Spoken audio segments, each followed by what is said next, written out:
On va commencer avec le scandale Football Leaks. Vous savez que de grandes stars du football sont accusées de dissimulation fiscale. Parmi elles, on en a beaucoup parlé, Cristiano Ronaldo et José Mourinho. Et puis hier, on a appris que deux vedettes du PSG, du Paris Saint-Germain, auraient également dissimulé une partie de leurs revenus dans des paradis fiscaux. Il s'agit d'Angel Di Maria et de Javier Pastore. Bonjour Alejandro Valente. Bonjour Juan, bonjour à tous. Merci d'être avec nous. Vous êtes le chef du service des sports d'RFI. Alors on va déjà répondre évidemment à ces deux premières questions. Alejandro Valente, Cristiano Ronaldo, la star du Real Madrid, aurait donc dissimulé 150 millions d'euros ces dernières années. Il les aurait dissimulés évidemment au fisc espagnol. Que compte faire maintenant le fisc espagnol? Est-ce qu'il va y avoir une enquête?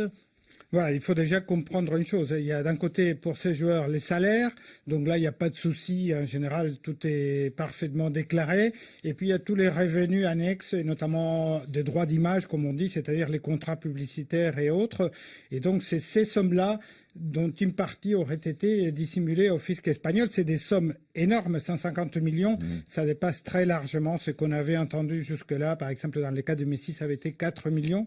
Donc, ce sont des choses jamais vues au niveau du sport. Alors, est-ce que les fiscs espagnols vont engager des poursuites? On peut l'imaginer, même si pour le moment, ça n'a pas été fait.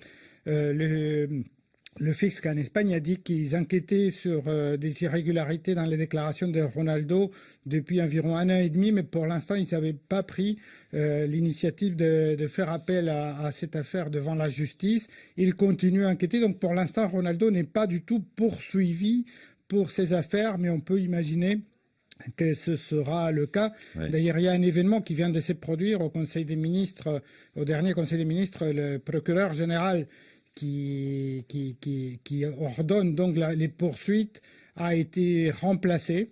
C'était quelqu'un qui était mis en cause régulièrement parce qu'elle avait travaillé pendant 6 ans avec Florentino Pérez au Real Madrid, donc on beaucoup soupçonné des collusions. Voilà, donc et Marta Silva est partie et un nouveau procureur a été nommé. On pense que dans les semaines qui viennent, ça va évoluer. Ouais. Alors, que risque-t-il?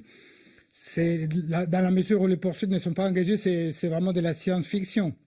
Il y a quelques experts qui ont imaginé des choses à partir du procès de Messi. Donc, ils ont calculé que ça pourrait aller jusqu'à 6 ans de prison et des amendes gigantesques. Mais bon, pour l'instant, tout ça est de la science-fiction, car Ronaldo, précisons-le, n'est pas poursuivi par la justice. Et lui-même se dit d'ailleurs très serein. Il est même soutenu par son club, le Real Madrid, le club qui a exigé du respect pour un joueur exemplaire. Fin de citation de ce communiqué qui remonte à il y a quelques jours. Alors, est-ce qu'il peut y avoir des répercussions sur le Ballon d'Or de cette année? Elle aurait pu les avoir si ces révélations étaient arrivées plus vite, mais les votes est clos bien avant que l'affaire Football League s'éclate, donc à mon avis, ça n'aura aucune influence.